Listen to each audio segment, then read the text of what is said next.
Racikan berita. Sempat saat pengukuran yang di darat nih ya, ini sebagai contoh bagaimana mereka menguasai. Ada petugas ukur BPN tuh sempat enggan mengukur. Apa? Dia membuat dia enggan. Masa Pak segini luas, punya tanah cuma satu orang, udahlah kamu ukur aja. Gak usah banyak tanya gitu, kata atasan dia. Makanya kemarin ada salah satu saksi bilang ke saya, "Bang, tolong bang kalau ini kasus ini diangkat semuanya. Tukang ukur di lapangan jangan dibawa-bawa, kasihan mereka bang. Mereka hanya menjalankan perintah gitu di BPN." Begitu terjadi negosiasi, Ali Hanafi Alijaya cuma bilang, "Lo jangan macam-macam. Kalau lo nggak mau, gua lelepin lo ke empang." Itu explicitly ada orang yang Eksplisit. membuat pernyataan kayak gitu. Iya, Ali Hanafi Alijaya kepada saksi yang kami temui ketika negosiasi terjadi alot. Assalamualaikum warahmatullahi wabarakatuh. Teman-teman, jumpa lagi di channel ini, channel yang ingin terus-menerus meninggikan, memperluas, dan meningkatkan kewarasan. Dan hari ini kita tahu ada di sebagian wilayah kita yang terus-menerus diserbu, disandra, dan menjadi huru-hara karena ada banyak tekanan yang dilakukan oleh berbagai pihak untuk merampas hak milik mereka, bagiannya saja tanah. Dan yang paling menarik perhatian publik sampai sekarang soal PIK 2. Alhamdulillah ada penjaga kewarasan, penggawa kewarasan yang hari ini hadir bersama saya, Mas Ahmad. Namamu sebenarnya siapa lengkapnya? Ahmad Khozinuddin. Khozinuddin, jadi Iya. mesti kho ya. Ya, kalau mau fasih Khozin. Khozin. Iya. Artinya? Kata kakek itu mutiaranya agama, penjaganya agama. Oh, iya. Jadi kalau Mas Ahmad ini sangat serius untuk menangani masalah-masalah ketidakadilan, karena itu refleksi dari namanya sebenarnya. Mudah-mudahan doa dari orang tua. Amin. Amin. Mas, Ya. kemarin di sebagian berita tuh Anda mau dianiaya atau apa ya? Oh lah, insiden lapangan Insiden biasa lah aja. itu. Iya, insiden lapangan. Kenapa insiden itu muncul? Karena Ada pemaksaan pihak-pihak tertentu terhadap hak warga negara untuk menyampaikan pendapat di muka umum. Termasuk hak setiap warga negara untuk menggunakan akses publik berupa jalan. Jadi lengkapnya kan begini, kemarin itu kan kami mendapatkan undangan untuk aksi di Banten, tepatnya di Desa Muncung, Kecamatan Koronjo, Kabupaten Tangerang. Aksi jadwalnya jam 9. Kemudian delegasi Jakarta itu kan koordinator Bang Marwan Batubara. Saya memang diminta oleh Bang Marwan nanti kumpul di satu titik tertentu. Bareng-bareng nanti dengan warga, ada jawara dan sebagainya. Hanya karena saya ada agenda lain, saya pamit, saya langsung saja. Karena juga belum sarapan, kami mau mampirlah di warung Padang dulu. Dan memang kenyataannya begitu, kita mampir dulu. di sana ada warung Padang, bukan warung Ada Tegal. ternyata iya. Iya. Masih di sudut pun ada itu ya nasi Padang itu. Luar biasa. biasa. Tapi ke Padangnya sendiri gak ketemu kita nasi Padang. Iya. Warung Tegal malah nggak ada di situ ya. Warung Sunda gitu nggak ada di situ. Iya betul. Terus Mas. Nah terus saya lihat tinjauan lokasi biasa, saya tidak menuju terus parinda. Saya lewati dulu lokasi yang mau dituju sebagai tempat aksi. Ya ini tempat pengurukan proyek Pantai Indah Kapuk 2. Yang di pengurukan itu kan tersambung sampai ke Kali Malang yang Kali Malang itu 3 kilometernya sudah diuruk. Padahal lebarnya 20 meter begitu. 20 meter kali 3 kilometer. Iya yang sudah diuruk. Ya. Nah saya lanjut taruh kendaraan, saya lihat dari jauh. Oh situasi sudah kondusif, banyak peserta. Ada aparat penegak hukum pakai seragam lengkap. Berarti aman dong kita hadir lebih awal. Karena kan saya selalu tergengging setiap ada agenda itu teringat firman Allah Subhanahu wa taala, ya ayyuhalladzina amanu aufu bil uqud, wahai orang-orang beriman, penuhilah akad-akad itu. Jadi on time itu bagian dari memenuhi akad. Kalau lewat ya berarti kita cedera akad. Saya hadir ya, on time meninjau lokasi ya tiba-tiba ada preman nanya, "Kemana nih?" Ya, saya jalan ninjau. Terjadi caci maki dan sebagainya. Awalnya saya anggap biasa, tapi begitu dia bilang provokasi dan sebagainya, bangkit pula lah ini gairah kita. Kita kan anak STM dulu. Jengkel juga kan kita dimaki-maki di depan publik. Terjadilah proses balas membalas. Walau saya sudah takar, ini nggak berani. Itu kan preman-preman bayaran. Dia tahu ini banyak polisi. Paling ya cuman gertak-gertak ya terjadi begitu-gitulah. Oke. Sebenarnya yang dilakukan yang terjadi pada Mas Ahmad tidak seberapa dibandingkan dengan fakta sesungguhnya. Betul. Perampasan dan perampokan hak-hak rakyat yang ada di sana. Ya. Ini advokasi kasus itu udah berapa lama? Katanya udah masukin gugatan ya. Jadi kan sebenarnya dasar kita advokasi itu kan awalnya kita mendampingi Bang Said Didu saat dipanggil panggilan kedua di Polres Tangerang. Oke. Karena pada akhirnya Bang Said Didu kan tidak bisa menyembunyikan kasus ini. Kalau panggilan pertama kan silent. Nah panggilan kedua itulah seluruh tokoh kita, karena Bang Abraham sama datang, Bang Refli Harun, banyak tokoh lah hadir. Nah waktu itu kita punya target, kalau Bang Said Didu bisa pulang, paling tidak langkah advokasi kita berhasil. Memang begitu guys. Formilnya kan Bang Gufron dan kawan-kawan yang mendampingi. Secara material saya mengkonsolidasi tokoh-tokoh dan sebagainya untuk mengumpulkan tanda tangan dan sebagainya. Termasuk mengkonsolidasi masa-masa. Karena saat itu kan kita kasih panggung itu. Semua bisa orasi live terus itu. Terus kita edarkan berita jaminan, surat jaminan. Jaga-jaga kalau itu nantinya ditahan gitu. Ada sekitar 150-an jaminan dari seluruh peserta dan tokoh-tokoh saat itu. Nah qadarullah alhamdulillah bisa pulang. Nah setelah itu ada narasi demikian, ini jangan sampai perjuangan melawan oligarki perampas tanah ini seolah-olah perjuangan seorang Said Didu. Maka harus kita delivery ini menjadi perjuangan publik, perjuangan masyarakat. Paling tidak masyarakat Banten dan umumnya rakyat Indonesia. Gitu. Nah sejak itulah kemudian kita membuat upaya agar ini menjadi perjuangan publik gitu loh. Nah, salah satunya kami kemudian mempertimbangkan untuk menggugat perdata. Nah di bulan November, tepatnya tanggal 30 November 2024 yang lalu kami menggugat di Pengadilan Negeri Jakarta Pusat nomor perkara 754 PD3 2024 PNJKT-PST. Nah, ya saat itu memang kami kemudian concern baik secara litigasi di pengadilan maupun secara non litigasi melalui mitigasi fakta lapangan, penelusuran bukti, wawancara saksi dan sebagainya, itu bagian dari upaya untuk menguatkan gugatan kami. Sekarang kita akan konsentrasi di situ. Apa informasi yang didapatkan yang bisa dikonversi menjadi fakta hukum? Ya, ada 8 poin ya yang kemudian kami jadikan materi muatan perbuatan melawan hukum.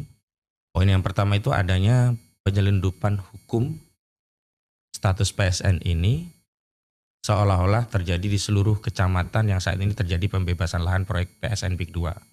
Padahal PSN PIK 2 itu hanya di 1.755 hektar. Dan itu di kecamatan mana? Itu pun sampai sekarang tidak ditunjuk lokasinya di mana. Jadi di PSN itu digambarkan secara kabur.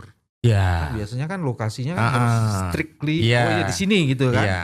Belakangan baru ditunjuk itu di daerah Kosambi, belakangan. Tapi dulu nggak pernah disebut. Makanya ketika kita tanya masyarakat, kenapa Pak lepas loh? Kami takut Pak. Ini kan PSN proyek negara. Kalau kami melawan nggak jual, toh akhirnya digusur. Dan metodenya itu bukan terjadi kontraktual, negosiasi tanya. Ada satu sawah yang hampir panen, langsung diuruk. Pemiliknya nggak tahu siapa yang nguruk. Lalu dia konfirmasi ke kelurahan, ke desa lah karena di sana kan kabupaten.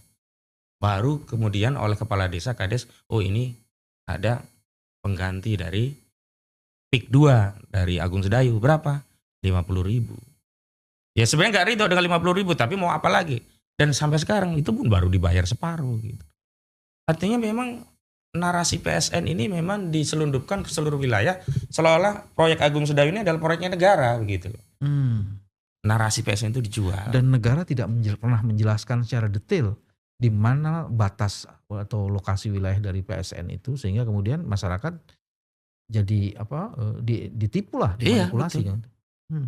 Terakhir kan kemudian negara, katakanlah kalau negara kita kan representasinya kan pejabat publik, dalam hal ini kan Menteri Koordinator Bidang Ekonomi Erlangga Hartarto. Dari ujung-ujungnya dia mengklaim bahwa itu PIK 2 nggak ada PSN. Begitu. Memang benar PSN-nya itu diberikan kepada perusahaan, saya lupa namanya. PT-nya itu bukan PIK 2, bukan PT Pantai Indah Kapuk 2, bukan PANI. PT yang lain. Tapi ini adalah strategi dari Agung Sedayu yang dia membentuk sejumlah anak usaha yang terafiliasi. Contoh SHGB dan SHM yang ada di laut. Belakangan baru diakui oleh Agung Sedayu ada 2 perusahaan yang terafiliasi dengan Agung Sedayu yang punya SHGB di laut. Sebelumnya kan nggak pernah diakui. Memang mereka tidak pernah membuat rencana bisnis itu dikerjakan oleh satu PT. Ada beberapa PT, layer-layer. Termasuk ini contoh pembebasan lahan. Pak Bambang, pembebasan lahan itu nggak beli langsung dengan PT PIK. Melalui layer-layer. Pertama kepada individu tertentu, calo-calo, langsung masuk ke PT. Baru PT ini masuk ke PT PANI, Pantai Indah Kapuk 2. Makanya mereka, ya persis kalimat yang saya kutip, seperti yang Aguan sampaikan di Tempo. Kami nggak tahu kalau di bawah itu ada mafia, yang jelas kami beli legal gitu. Iya benar, dia memang nggak melakukan itu di lapangan, tapi ujung dari proses perampasan tanah itu, babak akhirnya tanah itu siapa yang pakai? Agung Sedayu. Jadi kalau kita bicara tentang kejahatan, oke, dia mengklaim bukan pencuri motor, tapi ujungnya yang nerima barang ya curian itu siapa? Agung Sedayu. Maksudnya pencurinya beda dengan penadahnya. Ya penadahnya beda. Memang dia merasa. Nah, saya pernah ketemu satu kasus waktu itu pakai anak usahanya Agung Sedayu Group, namanya PT Sedayu Sejahtera Abadi. Dia berdalih dia pembeli beritikat baik. Beli dari PT BMJ, Bangun Marga Jaya. 1 hektar tanah. Punya klien saya. Tapi PT Bangun Marga Jaya itu ya Agung Sedayu. Kenapa? Begitu tanah itu menjadi perumahan kompleknya Agung Sedayu, PT ini hilang. Memang sengaja dibentuk sebagai layer. Kalau kita bicara TPPU itu ada tindak pidana pencucian uang. Kalau ini tindak pidana legalisasi perampasan tanah dengan membentuk sejumlah korporasi biar sampai di akhir dia nggak ada kaitan. Makanya dia tidak pernah tersentuh hukum. Karena apa? Di akta perusahaan-perusahaan yang dibawa ini nggak ada nama Agung Sedayu, itu nama Aguan nggak ada. Makanya khusus di kasus PT Sedayu Sejahtera Abadi yang TKP itu lokus deliknya di 2006 yang lalu, dia mau nggak mau kena. Karena dia salah satu pemegang saham, bahkan anaknya namanya Alexander Halim Kusuma sebagai direksi. Yang sampai saat ini kasusnya dipeti-eskan oleh Barreskrim. Bukan di SP3 ya, dipeti-eskan. Kasus apa ini? Ini kasus tanah yang lain untuk memberikan contoh bagaimana cara dia merampas. Sama-sama korban perampasan tanah. Nah kalau yang di Kabupaten Tangerang yang PIK 2 ini, caranya hampir sama. Bahkan modusnya juga sama. Modus utamanya adalah dia melakukan perampasan dengan by law, dengan secara hukum. Jadi dia menciptakan dulu sertifikat, ya tentu saja kerjasama dengan BPN. Makanya kalau ada orang ingin tahu di mana sih akar masalah mafia tanah, ya di BPN. BPN itu mafia, sarang mafia tanahnya. Nah, sertifikat ini yang digunakan untuk mengusir pemilik tanah yang asli. Lu mau jual nggak? Kalau nggak ya kita taruh ke pengadilan. Ini gua punya sertifikat. Bahkan nggak pakai itu lagi, langsung diuruk. Kenapa? Karena merasa dia punya legitimasi hukum dari sertifikat yang dia bikin ini. Coba bayangkan, apa mungkin ada 900 hektar hanya dikuasai oleh 3 individu. Ada namanya Gojali, Freddy, Henry. Ini orang-orangnya Ali Hanafi Lijaya. Ali Hanafi Lijaya ini adalah orangnya Aguan. Dan materi terkait perampasan tanah juga masuk di gugatan kami, termasuk perbuatan melawan hukum. Karena terjadi manipulasi, ya, intimidasi, sehingga mau tidak mau akhirnya masyarakat tak berdaya, ya terima saja lah 30.000 daripada nggak sama sekali. Oke, coba kita mulai identifikasi modus operandinya. Yang pertama di laut dulu kita ya. Boleh, kita darat dulu. Darat dulu. Setelah itu baru kita kuasai laut. Yang pertama adalah wilayah-wilayah itu tiba-tiba diuruk. Cuman sebelum diuruk, PSN dibesar-besarkan dulu gitu ya. Oh ini wilayah PSN, ini wilayah PSN. Yang pertama PSN. Rencana bisnis mereka seperti apa. Kemudian ada peta tapak yang mereka siapkan seperti apa. Nah tanah yang masuk rencana bisnis mereka itulah baru mereka lakukan upaya untuk menguasai. Tahapan menguasai pertama apa? Secara hukum. Membuat sertifikat seolah-olah menguasai tanah itu. Setelah punya sertifikat, baru dia ada sebagian yang bernego, mau jual nggak? Kalau nggak kita bertarung. Kalau ada juga sebagian yang langsung diuruk. Dalihnya apa? Karena secara de jure kami punya sertifikat. De facto siapa yang dipakai untuk menguasai? De facto preman-preman. Saya nggak mau sebut preman ini. Koordinator terkenal lah se-Indonesia, se-Nusantara preman ini. Dia yang kemudian ngusir orang-orang yang ditambak, ngusir orang-orang yang ada di sawah. Dia pasang pelang. Kemudian dalihnya apa? Tanah ini kami kuasai berdasarkan sertifikat AJB ini dan gire ini atau AJB ini dan sertifikat ini. Padahal ini bikinan mereka. Jadi secara de jure dia kuasai dengan alas hak yang mereka ciptakan. Secara de facto dia kuasai dengan preman. Nah kalau terjadi ya upaya hukum, dia udah siapkan itu di pengadilan. Mafia di pengadilan. Nggak ada yang pernah menang perkara di Pengadilan Negeri Tangerang melawan Gojali, Freddy dan Hendry. Semuanya kalah, bisa dicek di pengadilan. Karena udah mereka siapkan juga. Jadi yang nunggu perkara di kepolisian untuk kepentingan kriminalisasi sudah ada. Yang nunggu di pengadilan sudah ada. Makanya sekarang masyarakat enggan mengambil upaya hukum di pengadilan. Kenapa? Begitu menggugat malah melegitimasi pencabutan status mereka. Baik di petun mereka nggak mau. Makanya di sekarang ini Pak Bambang banyak yang berharap ini. Kasus ini membongkar, menjatuhkan Aguan sehingga apa? Hak mereka bisa kembali. Karena mereka udah nggak percaya kalau pakai proses hukum. Kok jadi menjatuhkan Aguan itu kok emang jadi Ya dia jahat kesannya- sekali Aguan itu. Oh. Rampas tanah. Nah pakai namanya Ali Hanafi Ali Jaya. Dan hari ini yang dia ingin kuasai bukan hanya tanah di daratan. Bahkan di laut. Kalau di laut modus operandinya. Orang-orang desa entah bikin girik palsu. Ada yang girik di tempat lain seolah-olah lokasinya ditaruh di laut. Mereka kemudian kerjasama. Ada jasa surveyor seolah-olah itu benar, dicek secara formal, nanti bisa ditingkatkan SHGB-nya atau SHM-nya di BPN. BPN hanya ngecek, oh ada pihak surveyor, oh ada transaksi jual belinya, oh ada pajak masuknya, semua udah lengkap secara formal. Nah ada satu kejadian, saya dapat keterangan dari saksi. Sempat saat pengukuran yang di darat nih ya, ini sebagai contoh bagaimana mereka menguasai. Ada petugas ukur BPN tuh sempat enggan mengukur. Apa? Dia membuat dia enggak. Masa Pak segini luas punya tanah cuma satu orang, udahlah kamu ukur aja, gak usah banyak tanya gitu, kata atasan dia. Makanya kemarin ada salah satu saksi bilang ke saya, Bang, tolong Bang kalau ini kasus ini diangkat semuanya, tukang ukur di lapangan jangan dibawa-bawa, kasihan mereka Bang, mereka hanya menjalankan perintah gitu di BPN. Ini yang di darat. Nah kembali ke laut. Di laut itu setelah diterbitkan, ternyata ini diawali dengan kebijakan. Ujungnya itu Undang-Undang Cipta Kerja Bang. Di Undang-Undang Cipta Kerja itu di pasal 49 diperkenalkan istilah tanah musnah. Sebelumnya di UU-PA nggak dikenal istilah tanah Yang musnah. masuk ke tanah musnah dulu nih. Kita selesaikan dulu sini. Ini menarik tanah musnah, cuman tunggu di belakang di ujung. Nah itu juga modus operandi. Iya, Nanti iya. kalau yang terakhir kan exit Iya, strategi iya, yang saya iya, bilang. iya.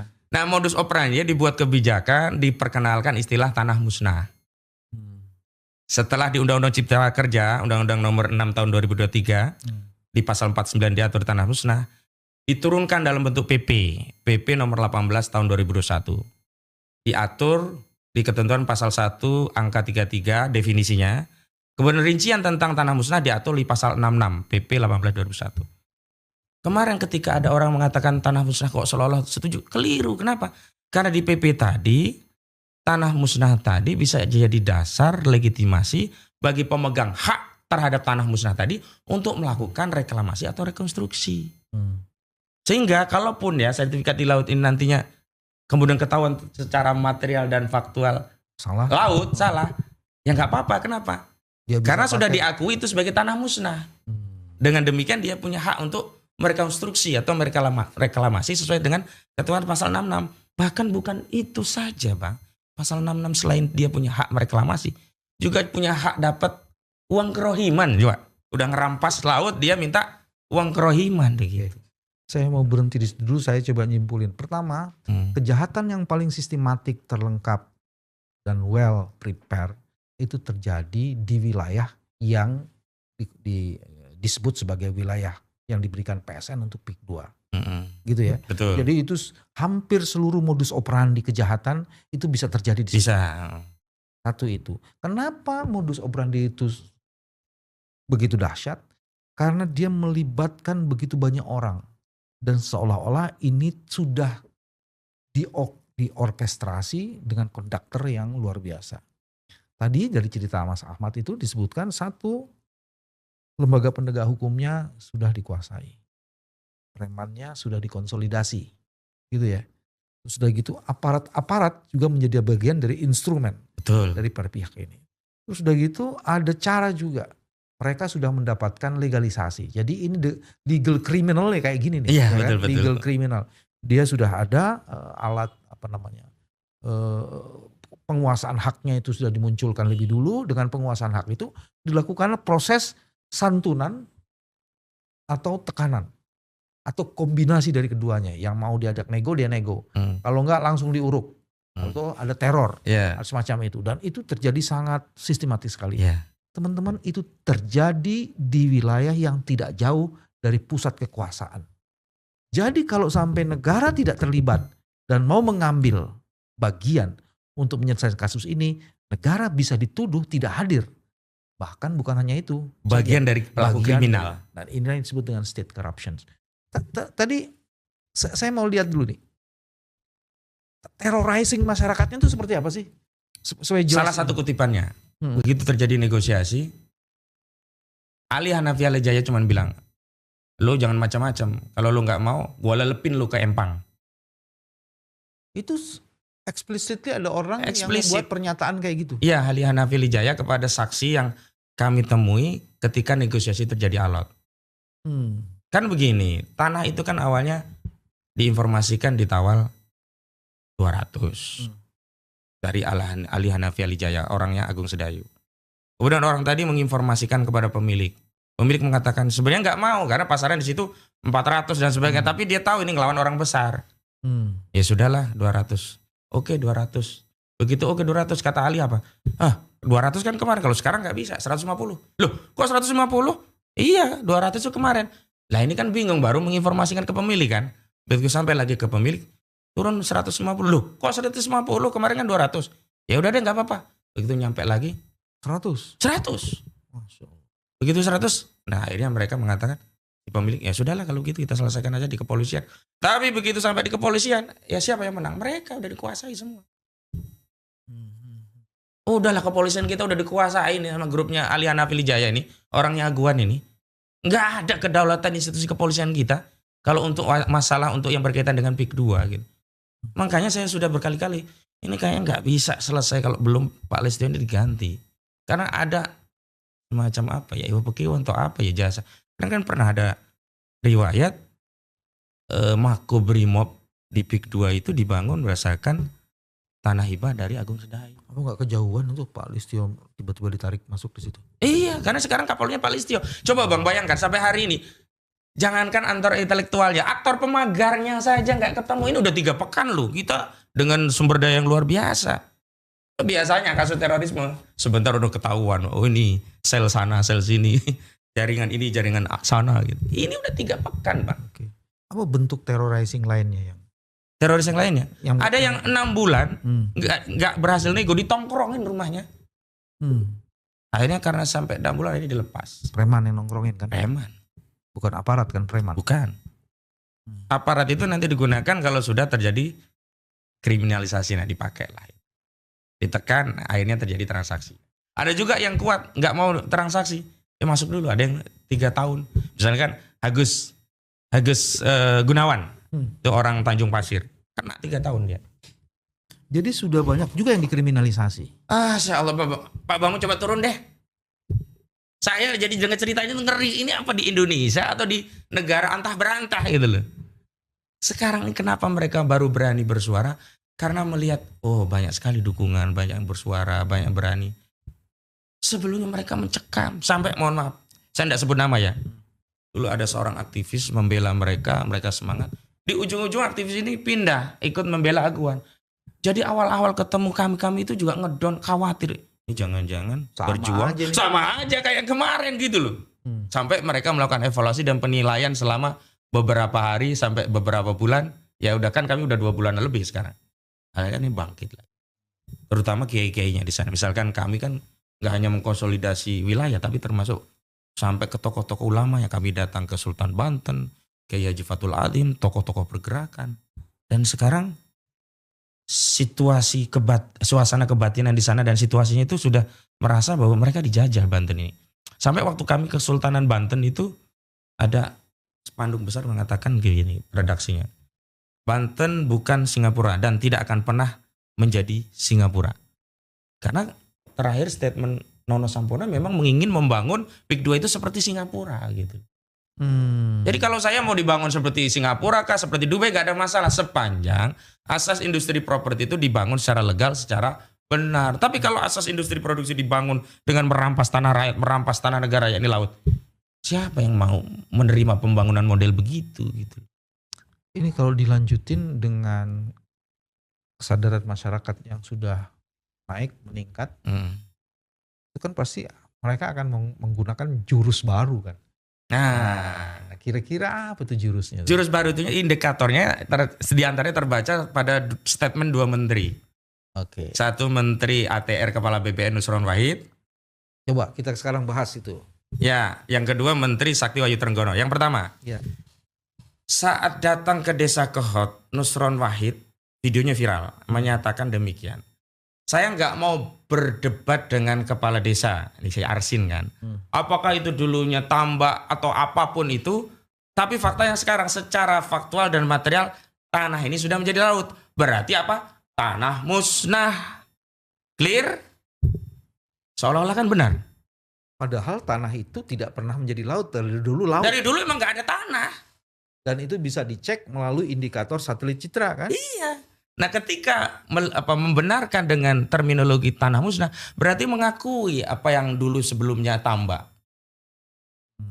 dan sudah musnah. Nah kalau sudah musnah, ada hak reklamasi, ada hak uang ganti rugi, uang kerohiman. Diatur di mana? Di pasal 66. Nah Pasal 66 Undang-Undang PP-nya Bang, ini rinciannya PP nomor 18 tahun 2001, nanti dicek. itu turunan dari Undang-Undang Cipta Undang-Undang Cipta Kerja. Di belit pertanahannya. Di Undang-Undang Cipta Kerja itu ada di pasal 49-nya pintunya. 49. Jadi 49 nanti di definisi PP itu ada satu angka 33. Lalu hak tentang reklamasi atau rekonstruksi ada di pasal 66. Kesalahan kita kan orang Indonesia kalau baca itu kan hanya pasal 1 ya. Padahal ekor pasalnya ini justru membuka celah bagi mereka untuk melakukan reklamasi. Jadi manipulasi dan kejahatan yang dilakukan sebelumnya dengan menimbulkan sertifikat sekarang seolah-olah akan dilegitimasi dengan dilegitimasi. terminologi tanah musnah. Dan itu juga sama yang disampaikan oleh Menteri Sakti Wahyu Trenggono saat dia podcast dengan Akbar Faisal and Sensor. Dikatakan itu kan tanah musnah, udah selesai, nggak ada. Jadi apa haknya? Nggak ada di situ. Iya kalau kita hanya baca bahwa tanah musnah itu hilang hak keperdataannya. Tetapi di pasal berikutnya, ayat berikutnya pasal 66 itu orang yang punya hak yang tanahnya musnah diberi hak untuk melakukan rekonstruksi atau reklamasi. Sekarang pertanyaannya, siapa yang punya kemampuan kapasitas untuk melakukan reklamasi atau rekonstruksi laut? Apakah Pak Bambang, saya atau petani nelayan kecil-kecil? Enggak, di Indonesia itu raja reklamasi aguan. Sudah jelas ini untuk kepentingannya aguan. Oh, perusahaan yang punya sertifikat SHGB dari 263 dan 17 SHM itu diakui dua perusahaan itu adalah anak usaha Agung Sedayu Group. Desainnya begitu. Jadi tanah musnah itu adalah rekayasa legal engineering untuk proses memberikan reklamasi. justifikasi terhadap reklamasi itu.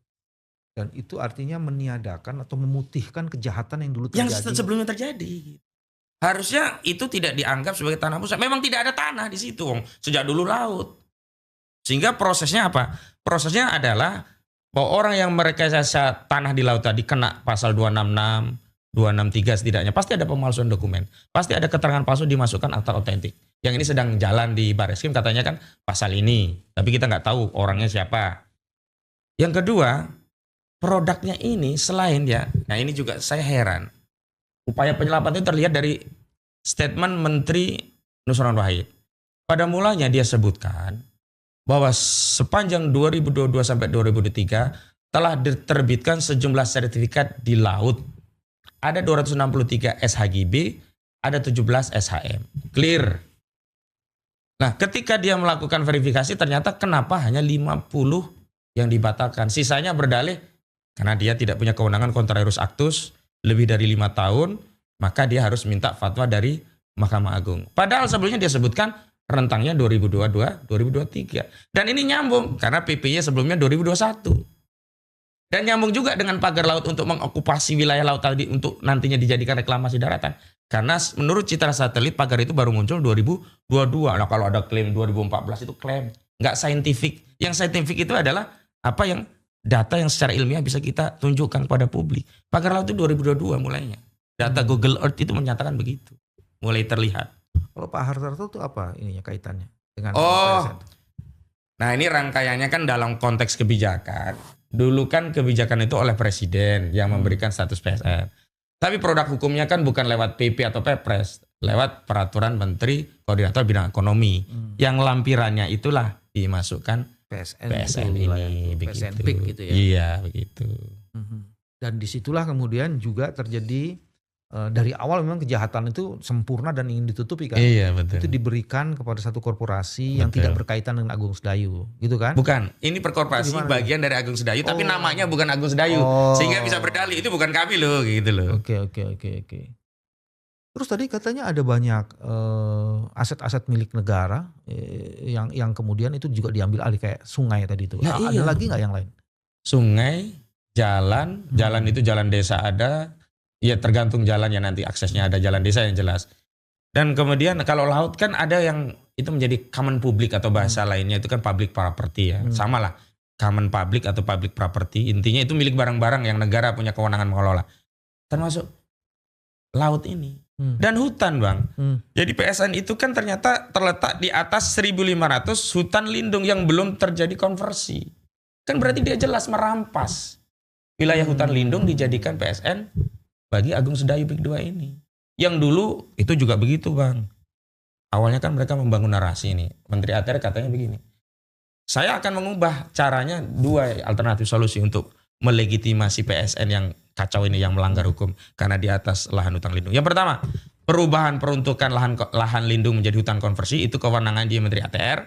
Yang kedua, perubahan rencana tata ruang dari wilayah baik di tingkat kabupaten ataupun provinsi. Nusron menyatakan, saya belum mengambil tindakan apapun karena tidak ada yang masuk permohonan terkait itu. Lah kan waktu itu kami protes. Kalau ada sesuatu yang melanggar hukum, harusnya yang melanggarnya ditindak. Bukan negara memberi fasilitas untuk melegitimasi itu gitu loh. Ya, tapi kan ini memang kelakuannya gitu. Sawit 2,3 hektar, 2,3 juta hektar. Diputihkan. Ya, kemudian diputihkan. Nah sekarang gini, ini tadi Mas Ahmad mengatakan sudah mengajukan ke pengadilan. Iya. Ada gugatan perbuatan Melawan hukum. Pihak yang digugat siapa? Ada 8 dan 1 turut tergugat. Tergugat pertama yang kami gugat Aguan Sugianto Kusumo. Kedua Antoni Salim. Ketiga PT Pantai Indah Kapuk atau PANI. Keempat PT Kukuh Mandiri Lestari. Kelima Joko Widodo. Keenam Erlangga Hartarto. Ketujuh Surtawijaya. Kedelapan Mas Kota.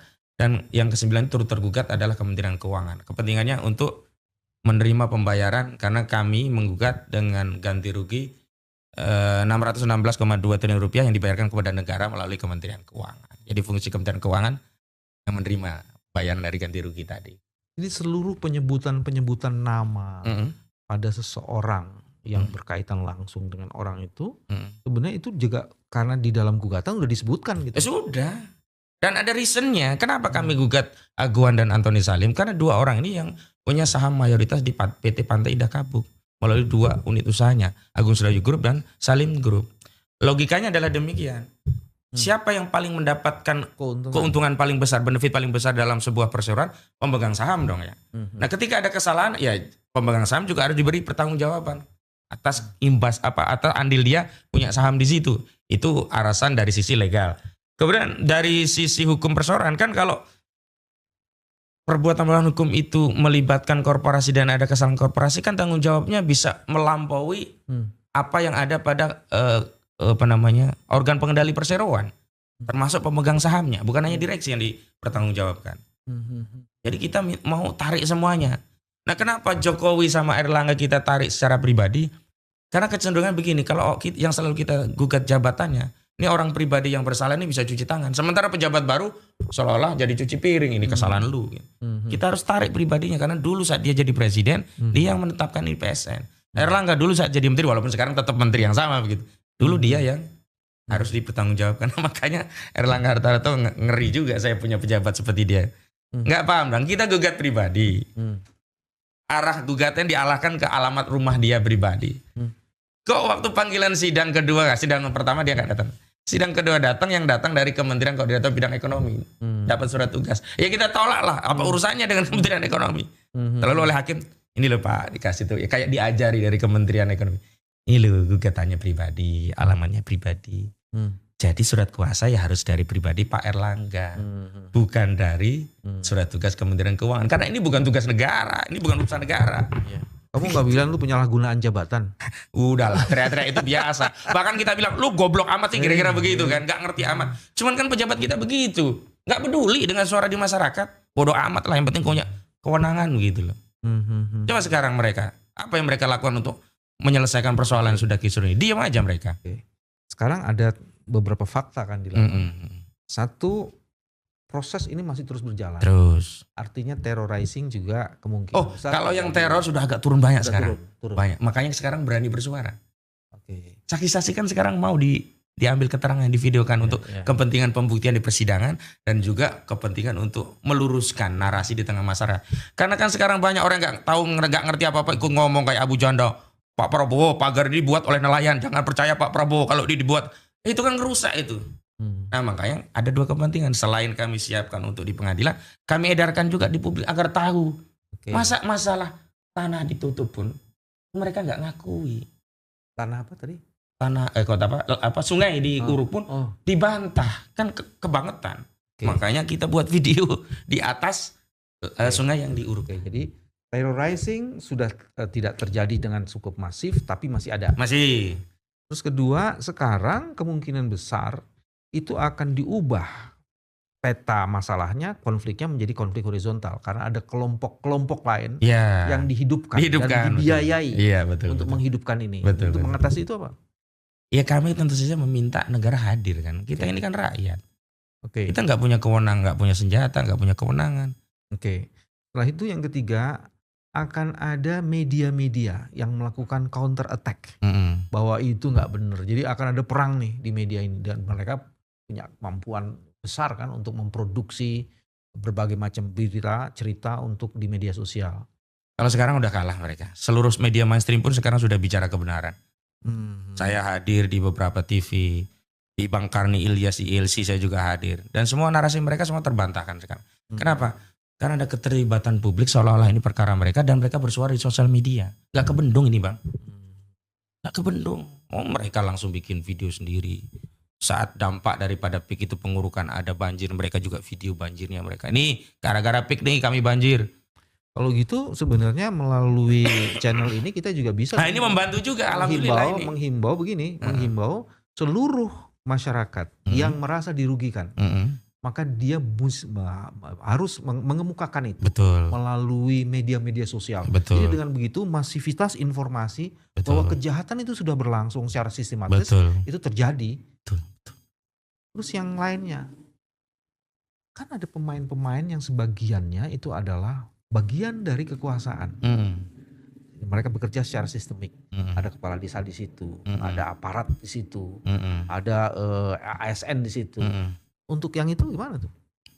Indikator pemain itu dua yang bisa kami baca. Pertama, yang aktif membela dengan narasi-narasi yang melegitimasi apa yang mereka inginkan. Itu yang di garis depan tuh. Garis depan.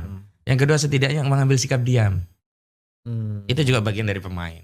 Karena kalau dia bukan pemain pasti dia bersuara. Karena nggak mungkin nurani yang nggak terusik dengan melihat orang yang tanahnya dirampas, nggak dibayar. Ada yang 28 hektar, ada yang 6 hektar, ada yang 11 hektar, macam-macam. Nah, cuman bagaimana peta ujung daripada pertarungan ini? Baliknya memang ke kekuasaan. Kekuasaan atau negara ini mau berpihak kepada siapa? Kalau dia berpihak kepada oligarki, nggak ada nilai upaya kita di pengadilan itu. Kita tahu sendiri. Kekuasaan pengadilan itu subordinat lembaga kekuasaan. Kan hukum produk politik. Otoritas politik itu di atas otoritas hukum. Norma hukum pun dibuat oleh otoritas politik.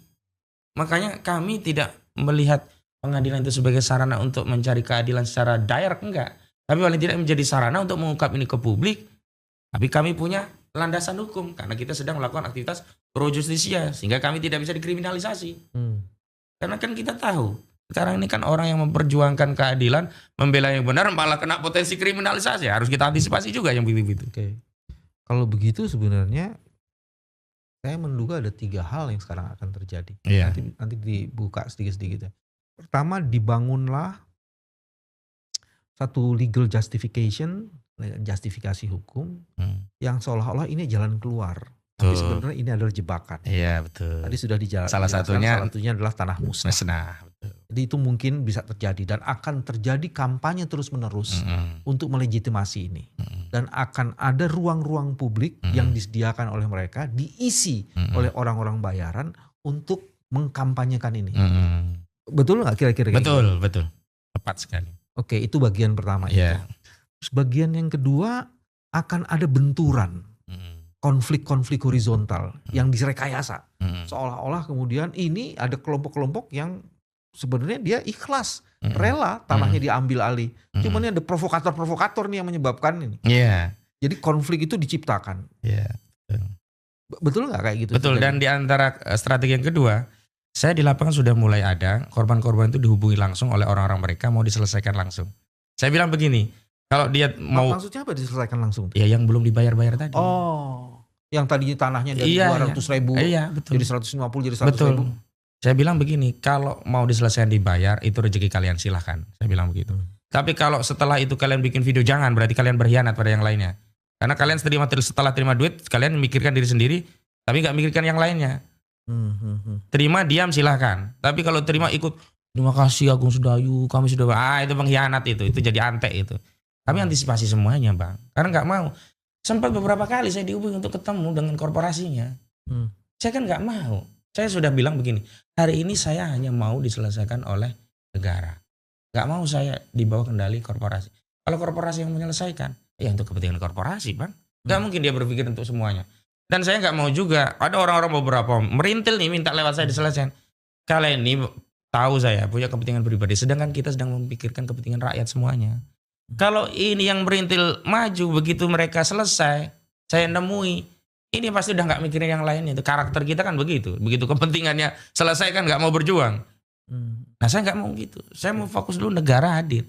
Begitu segera negara setelah hadir, melakukan audit menyeluruh, negara yang menjadi mediator untuk menyelesaikan, nah salah, itu aman begitu. Yang ketiga, proses ini akan di slow down, diulur-ulur, dibuat sampai lupa. Sampai napasnya habis. Ya, dia bilang, oke saya ambil alih.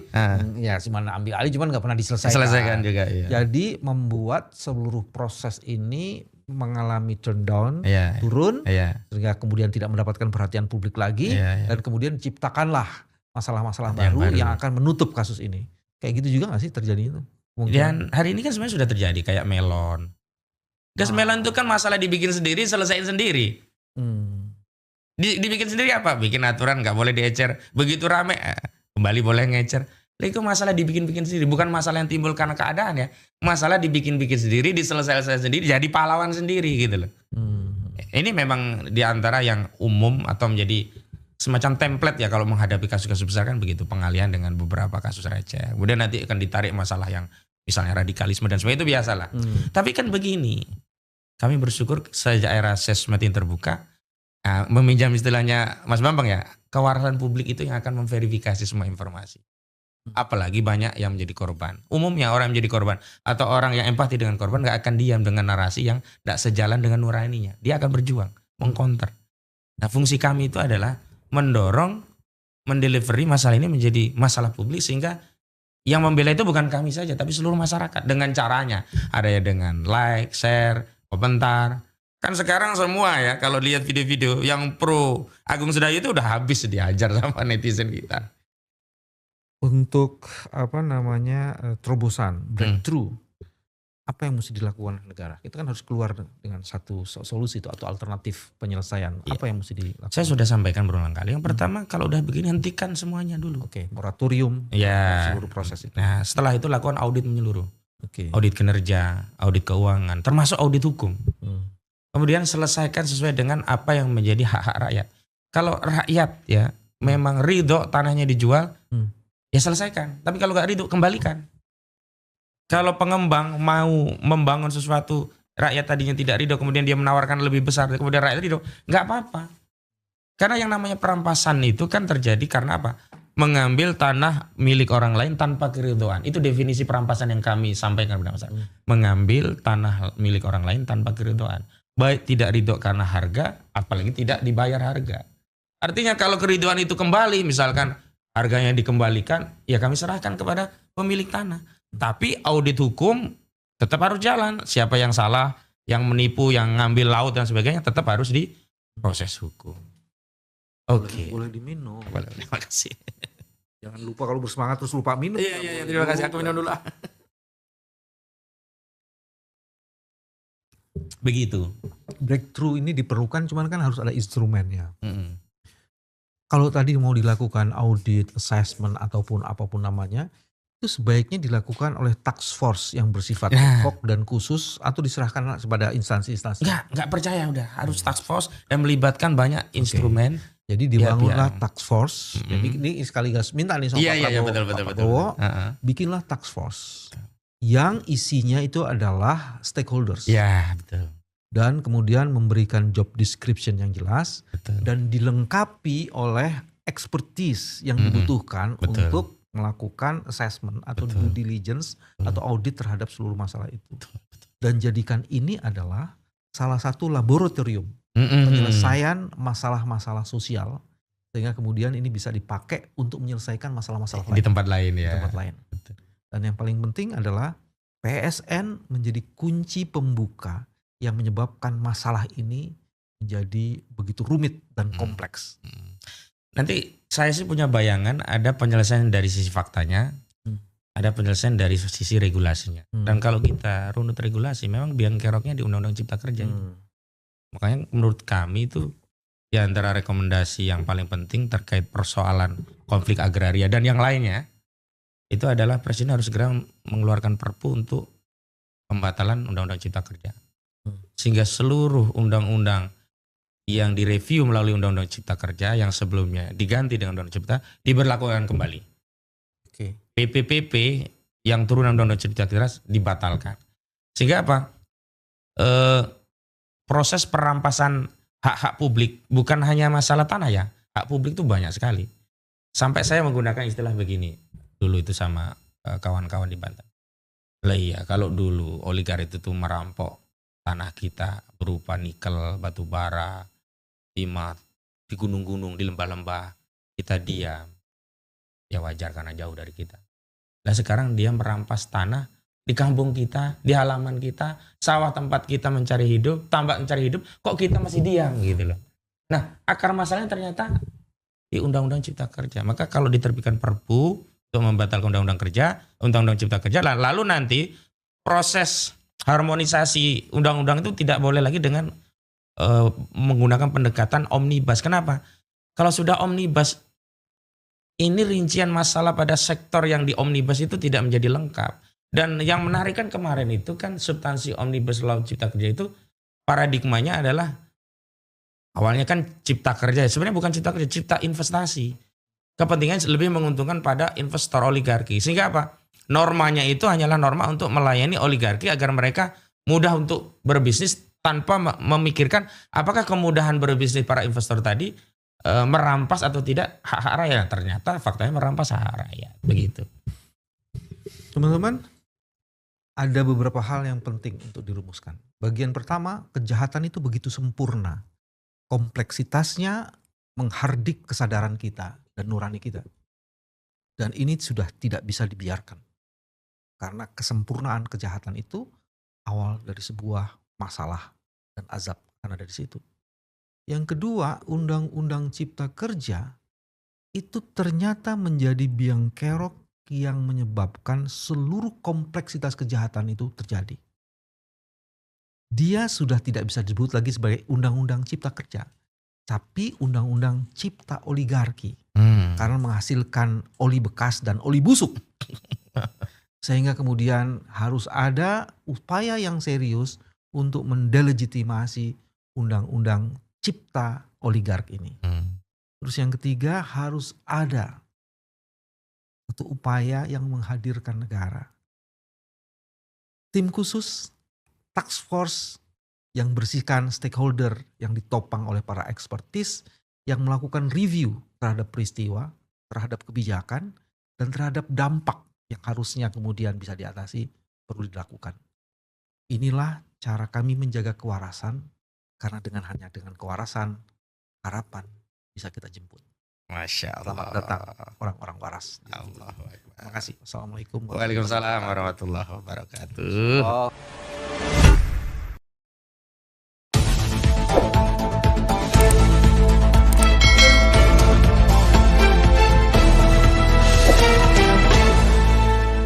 Racikan Berita